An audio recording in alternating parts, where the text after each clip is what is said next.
Hello friends, എല്ലാവർക്കും good morning. അപ്പം ഇന്നത്തെ ഒരു സൂപ്പർ ഹിറ്റ് വിശേഷത്തിലേക്ക് എല്ലാവർക്കും സ്വാഗതം. അങ്ങനെ ലാവണ്യയോട് പാചകം ചെയ്യാനായിട്ട് പറഞ്ഞിരിക്കുകയാണ്. ആ സമയത്ത് ലാവണ്യക്ക് എന്തെങ്കിലും അറിയാം. അപ്പം ലാവണ്യയെ സഹായിക്കാമെന്ന് വിചാരിച്ച് വന്നതാണ് മനോരമ. പക്ഷേ ഇപ്പം മനോരമ തന്നെ എല്ലാം ഉണ്ടാക്കേണ്ട ഗതി വന്നിരിക്കുകയാണ്. തേങ്ങ ഒന്ന് പൊട്ടിക്കാൻ പറഞ്ഞു കഴിഞ്ഞപ്പോഴേക്കും തേങ്ങ എടുത്തിട്ട് കത്തി വെച്ച് ഇങ്ങനെ മുറിക്കുകയാണ് ഈ ലാവണ്യയുടെ ഏർപ്പാട്. ഇത് കണ്ട ഈ മനോരമയ്ക്കാണെങ്കിൽ ആകെ അരിശവും വരികയാണ്.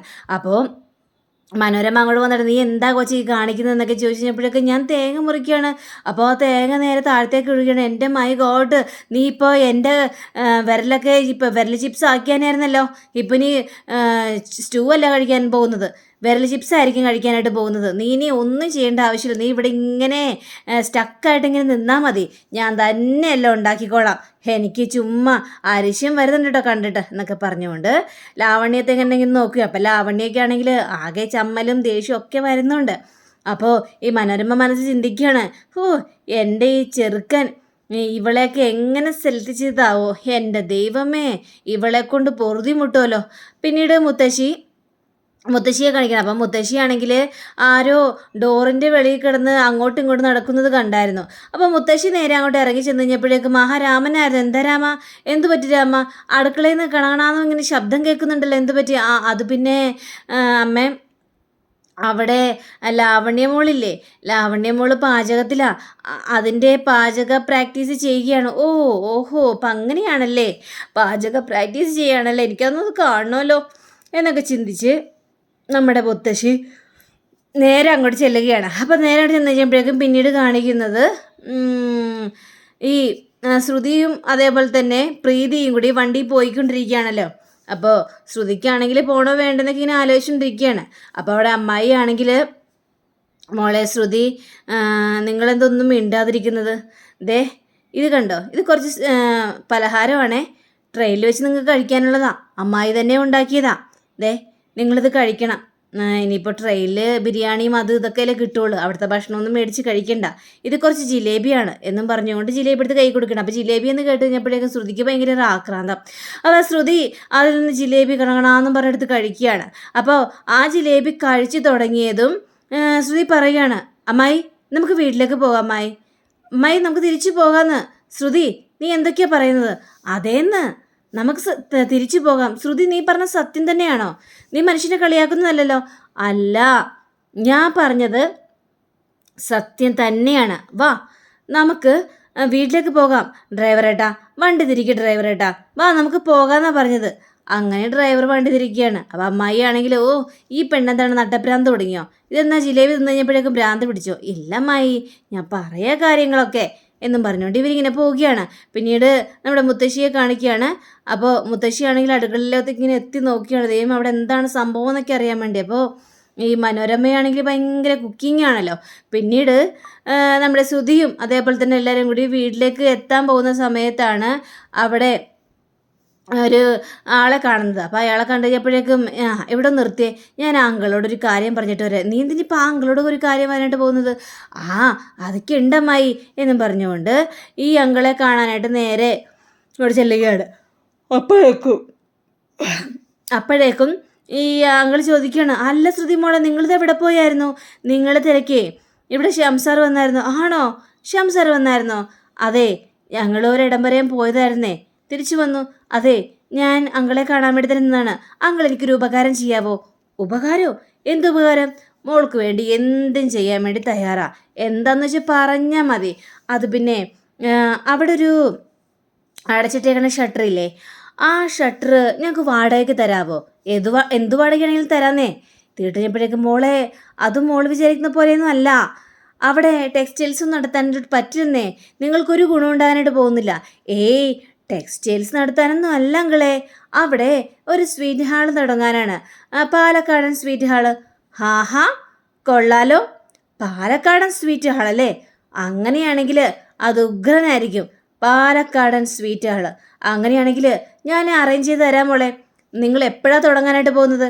അങ്കളെ എപ്പോൾ അറേഞ്ച് ചെയ്ത് തരുന്നോ അതിൻ്റെ പിറ്റേ ദിവസം ഞങ്ങളത് തുടങ്ങിയിരിക്കും. അങ്ങനെയാണോ?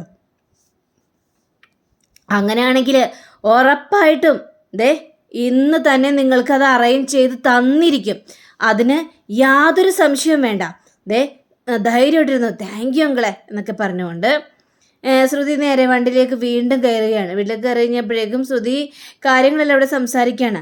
അപ്പോൾ അമ്മായിക്ക് ഇതെല്ലാം കഴിഞ്ഞപ്പോഴേക്കും അരിശം വരികയാണ്. അപ്പോൾ വീടെത്തി കഴിഞ്ഞപ്പോഴേക്കും അമ്മായി ഇറങ്ങിയിട്ട്, ഓ അവളൊരു സ്വീറ്റ് ഹാള്, വേറൊരു ഈ സ്വീറ്റ് ഹാളൊക്കെ എങ്ങനെ തുടങ്ങാനായിട്ട് പോവുകയാണ്?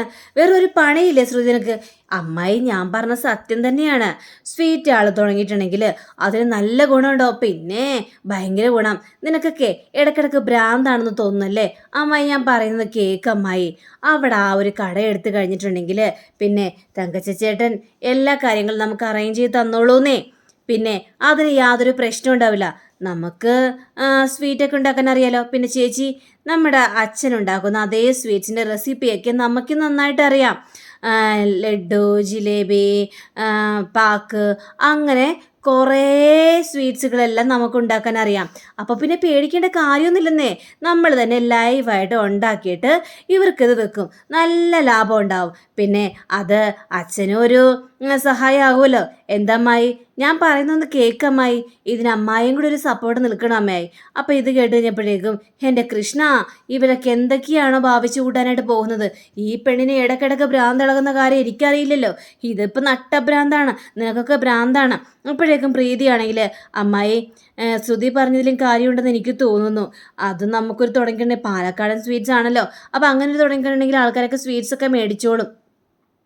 ആൾക്കാരെ മടിച്ചു നിൽക്കാനായിട്ട് പോകുന്നില്ല. സ്വീറ്റ്സിൻ്റെ കാര്യം എന്നൊക്കെ പറഞ്ഞു കഴിഞ്ഞാൽ ആൾക്കാർക്ക് ഭയങ്കര ഇഷ്ടമുള്ള കാര്യമാണല്ലോ.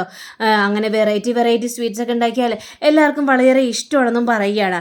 അപ്പോൾ ഇത് കേട്ട് കഴിഞ്ഞപ്പോഴേക്കും നമ്മുടെ അമ്മായി ആണെങ്കിൽ, അത് പിന്നെ എങ്കിൽ സ്വീറ്റ്സ് കടയ്ക്ക് എന്തു പേരിടാനാണ് നിങ്ങൾ ഉദ്ദേശിച്ചിരിക്കുന്നത്? ഇത് കേട്ട ശ്രുതിക്ക് വന്ന സന്തോഷം പറഞ്ഞ് അറിയിക്കാനുള്ള സന്തോഷം തന്നെയാണ്. അപ്പോൾ ശ്രുതി ഓടി ചെന്നിട്ട് അമ്മായിക്ക് കുറേ ഉമ്മയൊക്കെ കൊടുക്കുകയാണ്. താങ്ക് യു അമ്മായി എന്നൊക്കെ പറഞ്ഞുകൊണ്ട്. അമ്മായി, നമുക്ക് അമ്മായിയുടെ പേര് തന്നെ ഇടാം, എന്താ അതുപോലെ? ഏയ്, എൻ്റെ പേരൊന്നും വേണ്ട. പിന്നെ നിൻ്റെ അച്ഛൻ ഉണ്ടാക്കുന്ന സ്വീറ്റ്സ് തന്നെയാണല്ലോ ഇവിടെ ഉണ്ടാക്കാനായിട്ട് പോകുന്നത്. അപ്പോൾ അതേ കടയുടെ പേര് തന്നെ മതി. അത് കൊള്ളാല്ലേ, മഹാലക്ഷ്മി പാലക്കാടൻ സ്വീറ്റ്സ്. അത് അടിപൊളിയായിരിക്കും. അങ്ങനെയാണെങ്കിൽ അങ്ങനെ തന്നെ ആയിക്കോട്ടെ. അപ്പോഴാണ് ആ തങ്കച്ചൻ ചേട്ടൻ അങ്ങോട്ട് കയറി വരുന്നത്. ആ പേര് കൊള്ളാലോ. പിന്നെ ശ്രുതിമോളെ, വേറൊരു കാര്യം പറയാൻ വേണ്ടിയാണ് വന്നത്. ദേ ആ കട ആ ചേട്ടൻ തരാമെന്ന് പറഞ്ഞു. ഇനി നിങ്ങൾ നാളെ തന്നെ കട ആരംഭിച്ചോളൂ, അതിനിപ്പോൾ യാതൊരു തടസ്സമില്ല. അപ്പോൾ ഇയാളും കൂടി ഇങ്ങനെ വന്ന് പറഞ്ഞു കഴിഞ്ഞപ്പോഴേക്കും ഇവർക്ക് ഭയങ്കര സന്തോഷം തോന്നുകയാണ്.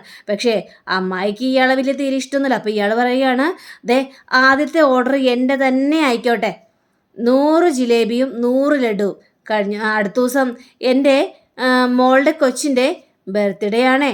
അപ്പം അതിന് വേണ്ടിയാണ് ഈ സ്വീറ്റ്സുകളെല്ലാം ഞാൻ ഓർഡർ ചെയ്യുന്നത്. ഇതാ 1000 രൂപ അഡ്വാൻസ് ആയിട്ടിരിക്കട്ടെ എന്ന് പറഞ്ഞുകൊണ്ട് നമ്മുടെ ശ്രുതിക്കയുടെ കയ്യിലേക്ക് 1000 രൂപ അഡ്വാൻസും കൊടുക്കുകയാണ്. ശ്രുതിക്ക് ഭയങ്കര സന്തോഷം തോന്നുകയാണ്. പിന്നെ ജോലിക്കാരെങ്കിലും ആവശ്യമുണ്ടെങ്കിൽ എന്നോട് പറഞ്ഞാൽ മതി, ഞാൻ അറേഞ്ച് ചെയ്ത് തരാം.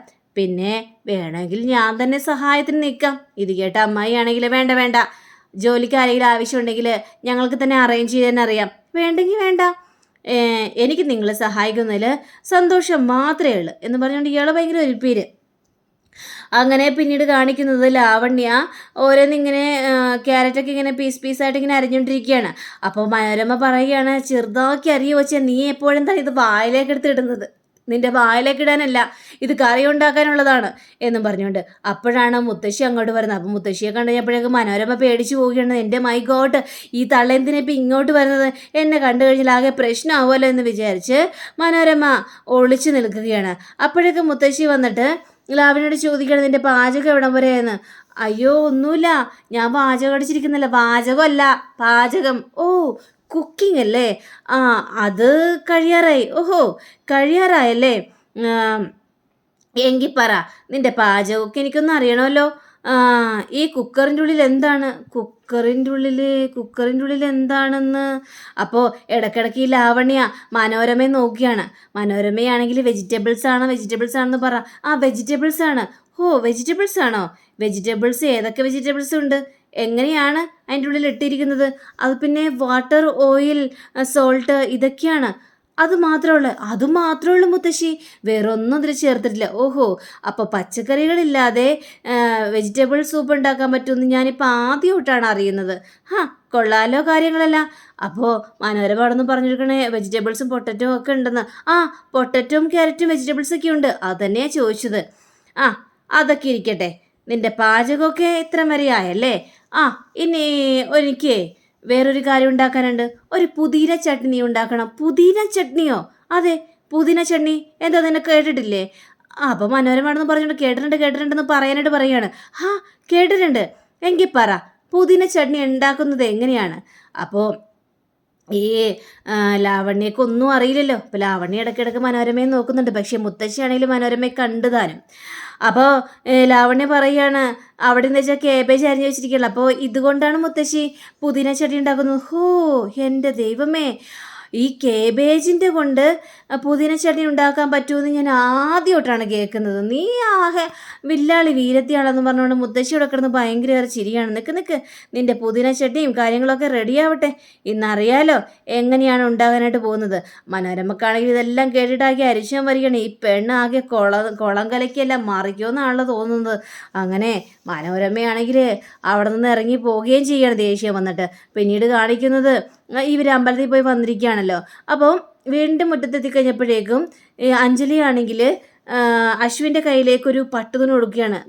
ഇതേ അമ്പലത്തിൽ നിന്ന് പോയിച്ചാണ്, ഇതിൻ്റെ വണ്ടി കെട്ടണം കുഞ്ഞ എന്ന് പറയുകയാണ്. ചേച്ചി, എനിക്കിതിലൊന്നും തീരെ വിശ്വാസമില്ലെന്ന് ചേച്ചിക്കറിയാം, പിന്നെ എന്തിനാ ചേച്ചി ഈ കിടന്നിങ്ങനെയൊക്കെ പറയുന്നത്? മോനെ, നിനക്ക് വിശ്വാസമില്ലായിരിക്കും, പക്ഷേ നിൻ്റെ നാളെ വെച്ച് ഞാൻ നോക്കിക്കഴിഞ്ഞപ്പോഴേക്കും നിനക്ക് വല്ലാതൊരു അപകടം വരാനുള്ള സാധ്യതയുണ്ട്. നിനക്ക് ഗുണദോഷ കാര്യങ്ങളാണ്. അതുകൊണ്ട് വാഹനത്തിൽ പോകുമ്പോഴൊക്കെ നീ നന്നായിട്ട് സൂക്ഷിക്കണം. അതുകൊണ്ട് ഇത് കെട്ടാനായിട്ട് പറയുന്നത്. ചേച്ചി, ഇത് കൊണ്ടുപോയിക്കോട്ടോ. നിങ്ങളെപ്പോലുള്ള കുറേ അന്ധവിശ്വാസങ്ങളുള്ളത് കൊണ്ടാണ് ഈ ലോകം ഒരിക്കലും നന്നാവാത്തതെന്നൊക്കെ പറഞ്ഞുകൊണ്ട് കുഞ്ഞിന് അതും ഇതൊക്കെ ഇങ്ങനെ പറയുകയാണ്. അപ്പോൾ ഇത് കേട്ട് കഴിഞ്ഞപ്പോഴേക്ക് അഞ്ജലിക്ക് ഭയങ്കര സങ്കടം തോന്നുകയാണ്. അപ്പോൾ എടുത്ത് വായിക്കുക ശ്യാമാണെങ്കിൽ, എന്തിനാ അശ്വിൻ നീ ഇങ്ങനെ കിടന്ന് വാശി പിടിക്കുന്നത്? ഇത് ഇവിടെ കെട്ടിയെന്ന് വിചാരിച്ച് ഒന്നും സംഭവിക്കാനായിട്ട് പോകുന്നില്ല അഞ്ജലി, അതിങ്ങോട്ട് തന്നേന്ന് പറഞ്ഞുകൊണ്ട് മേടിക്കുകയാണ്. എന്നിട്ട് ആ പട്ട് തുണി എടുത്തിട്ട് അശ്വിൻ്റെ കാറിൽ കെട്ടിക്കൊടുക്കുകയാണ്. ഇത്രയേ ഉള്ളൂ, ഇതൊന്ന് കെട്ടിയെന്ന് വിചാരിച്ച് ഒന്നും സംഭവിക്കാനായിട്ട് പോകുന്നില്ലല്ലോ. അങ്ങനെ കെട്ടിക്കഴിഞ്ഞാൽ എൻ്റെ രാജകുമാരിക്ക് സന്തോഷമാകുമെങ്കിൽ സന്തോഷമാകട്ടേന്നേ, അതിലിപ്പോൾ യാതൊരു പ്രശ്നമില്ലല്ലോ. അല്ലേ എൻ്റെ രാജകുമാരി? ഇപ്പം സന്തോഷമായില്ലേ? സന്തോഷമായിരുന്നു അഞ്ജലി പറയുകയാണ്. അങ്ങനെ ഇവരെല്ലാവരും കൂടി മുറ്റത്തേക്ക് ഇറങ്ങി വീട്ടിലേക്ക് കയറുകയും ചെയ്യുകയാണ്. അങ്ങനെ പിന്നീട് കാണിക്കുന്നത് പിറ്റേ ദിവസം കഴിഞ്ഞപ്പോഴേക്കും സ്വീറ്റിൻ്റെ കടയൊക്കെ റെഡി ആവുകയാണ്. റെഡിയായി കഴിഞ്ഞപ്പോഴേക്കും ഒരു ആഹ്വാനം കഴിയുന്നതിന് മുമ്പ് ചെല്ലു കൊച്ചേ ആ കട അങ്ങോട്ട് കട തുറന്ന് ചട്ടി വെക്കുക, അത് വെക്കുക, ഇത് വെക്കുക, അങ്ങനെ അതിഗംഭീരമായിട്ട് എല്ലാ കാര്യങ്ങളും ചെയ്യുകയാണ്. അപ്പോൾ നമ്മുടെ ഈ തങ്കച്ചൻ ചേട്ടനാണെങ്കിൽ ഒരാളെയും കൂട്ടി വരികയാണ്. ഇയാൾ കണ്ടോ, ഇയാളും നമ്മളെ സഹായിക്കും എന്ന് പറഞ്ഞുകൊണ്ട് സഹായിക്കുകയാണ്. ഇവരെല്ലാവരും സഹായിക്കുകയാണ്. അപ്പം മഹാലക്ഷ്മി സ്വീറ്റ്സ് എന്നും പറഞ്ഞുകൊണ്ട് അവിടെ എഴുതി വെച്ചിട്ടുമുണ്ട്. അപ്പോൾ അങ്ങനെയും കാണിച്ചുകൊണ്ടാണ് നമ്മുടെ ഇന്നത്തെ ഇവിടെ അവസാനിച്ചിരിക്കുന്നത്. അടുത്ത റിവിനെ കാത്തിരിക്കുക, സബ്സ്ക്രൈബ് ചെയ്യുക. എല്ലാവർക്കും നല്ലൊരു ദിനം ആശംസിച്ചുകൊണ്ട് തന്നെ നമസ്കാരം. Thank you. See again. By.